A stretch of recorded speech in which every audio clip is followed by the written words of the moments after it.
Hi friends, എൻ്റെ പുതിയൊരു വീഡിയോയിലേക്ക് എല്ലാവർക്കും സ്വാഗതം. അപ്പോൾ ഇന്ന് ഞാൻ നിങ്ങളെ പരിചയപ്പെടുത്താൻ പോകുന്നത് പാനാസോണിക്കിൻ്റെ 2 ബോക്സാണ്, സ്പീക്കർ ബോക്സാണ്. ഇത് ഞാൻ കാണിക്കാനുള്ള കാരണം ഇതിൻ്റെ ഫ്രണ്ട് മാത്രമേ പാനാസോണിക്കിൻ്റെ ഉള്ളൂ. ഫ്രണ്ടും ഇതിൻ്റെ സെറ്റ് ചെയ്തിട്ടുള്ള ഊഫറും സ്പീക്കറും ഒക്കെയാണ് പാനാസോണിക്കിൻ്റെ ഉള്ളൂ. ഇതിൻ്റെ ബേക്ക് ഞാൻ പുതിയതായിട്ട് ഞാൻ ചെയ്തെടുത്താണ്. അതായത് MDFിൽ മൈക്കൊക്കെ ഒട്ടിച്ചിട്ട് ചെയ്തതാണ്. കമ്പനി പോലെ തന്നെ അതേ ഫിനിഷിങ് തന്നെ ചെയ്തെടുത്തതാണിത്.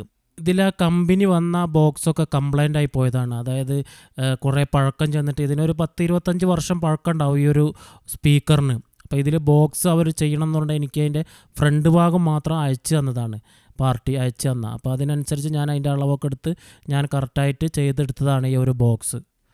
ഇതിലൊക്കെ പാട്ട് കേൾക്കാനുള്ള ക്വാളിറ്റി ഞാനത് സെറ്റ് ചെയ്ത് പാട്ട് വെച്ച് നോക്കിയപ്പോഴാണ് എനിക്ക് മനസ്സിലായത്. അതായത് ഞാൻ അസംബിൾ ചെയ്ത സെറ്റിലാണ് വെച്ചത്. അപ്പോൾ ഇതിൻ്റെ ആ കമ്പനി സെറ്റിൻ്റെ ഒക്കെ ആ ഒരു വർക്കിംഗ് എത്രത്തോളം ഉണ്ടാവും എന്നാണ് ഞാൻ ആലോചിക്കുന്നത്.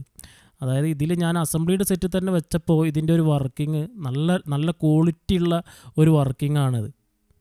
ഇതുപോലെ ആരുടെങ്കിലും കയ്യിൽ പൊളിഞ്ഞു കിടക്കുന്ന സ്പീക്കറുകളുണ്ടെങ്കിൽ ബോക്സ് ചെയ്യണമെങ്കിൽ പറഞ്ഞാൽ മതി. നമ്പർ ഞാൻ ചാനലിൽ ആഡ് ചെയ്യുന്നുണ്ട്. വാട്സാപ്പിലും മെസ്സേജ് അയച്ചാൽ മതി, ഞാൻ ചെയ്തു തരും. ഇതുപോലെ ബോക്സുകൾ ആണെങ്കിൽ ചെയ്തു തരും.